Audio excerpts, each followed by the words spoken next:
Hey, good morning. I'll be in Salem tomorrow, Friday, and then Tuesday of next week. Let's get into this. I have three big things to talk about. The first one is great news. Mortgage rates increased dramatically last week as the Federal Reserve held the federal funds rate without raising it. But also, what they did is they changed their language. They had been just dropping one in the punch bowl every time that they held before because they had all this language saying that we're going to raise rates in the future, maybe twice. They removed that kind of language from the comment. It's been the commentary that's been killing us.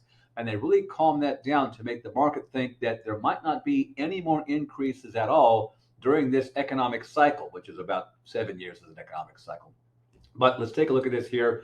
The 30-year fixed, it was costing one discount to get 7.875 last week. This week we're at about 7.75 with no discount. As we move down the chart here, no discount fee. We're in the sixes, FHA, low sevens, VA and USDA. Jumbo is still a little bit rough because that's just a completely different animal. And with one discount, these are one discount right here. The left column, 7.375 on the 30-year fixed, perfect credit. Middle sixes, FHA and VA, USDA, less responsive right now.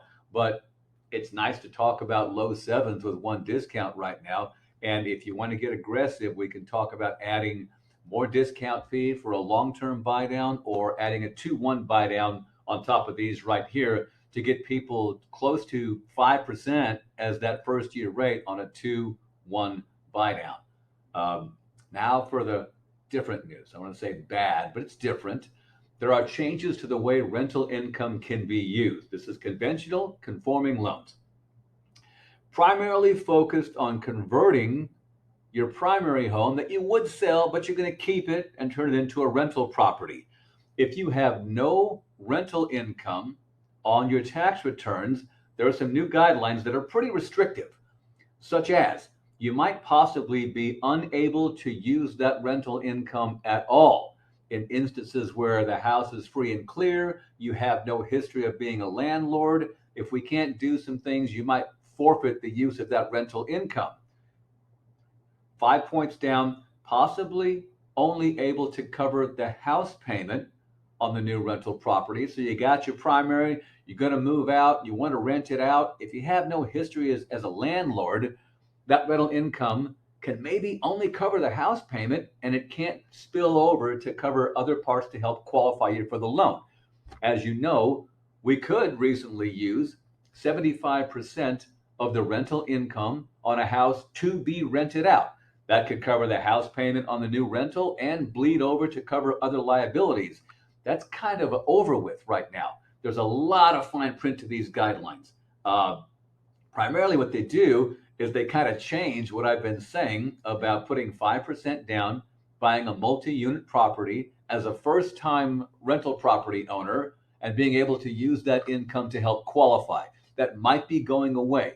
There are a ton of new guidelines. I don't want to hop too deep into the weeds. I think I'm going to put together a like a lunch and learn or something like that where we can go over this stuff in greater detail so you can understand the implications of not having rental income on your tax returns and then suddenly becoming a landlord midstream during a year.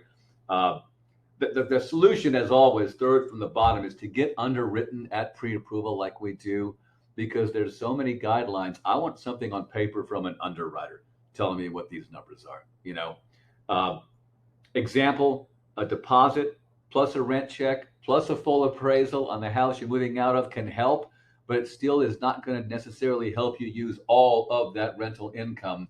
The thing I'm happy about is I do have solutions for this, and that's my broker channel where we can do some pretty cool stuff. And the rates associated with those loans are pretty close to the rates we just talked about. It's just a matter of hooking up with the right institutions. So, next topic here, self employment income.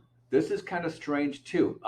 Fannie Mae is matching what Freddie Mac wants, and that is if we have one tax return showing self employment income, that tax return has to cover 365 days as being self employed, or you can't use it. You have to wait another full year. Point two here, we can have 2 years of business and personal tax returns unless your buyer has 25% plus ownership. That's where we dig into K1s and the whole thing there. Again, this is a lot of fine print. It's too much to even put on 5 or 6 slides. So get underwritten and let's talk about this in person in smaller groups so we can all know and be on the same page. And bottom line here, main thing, the Prosperity Broker Channel can still work with just one 1099 or no 1099s. I can close a loan for someone who just became self-employed in July of this year after having been W-2'd. We could do that. So get underwritten at first, bring stuff to me, let me help you sift through and make sure that we're not missing deals, but we're also not going into contract with deals that might fall apart. And the final thing I want to talk about here is that I've been talking about this. We're going to have someone coming into the Salem office on the days that I cannot be there. I think it's a great thing for you. I think you deserve it. We're going to get that person's name on the door, and you'll be introduced to her fairly shortly in the next week or so. You can work with whoever you want, whether it's somebody outside of the company or if it's me. That's my favorite one, it being me. But you can also, if you connect with this new person, yeah, absolutely. That's what it's all about.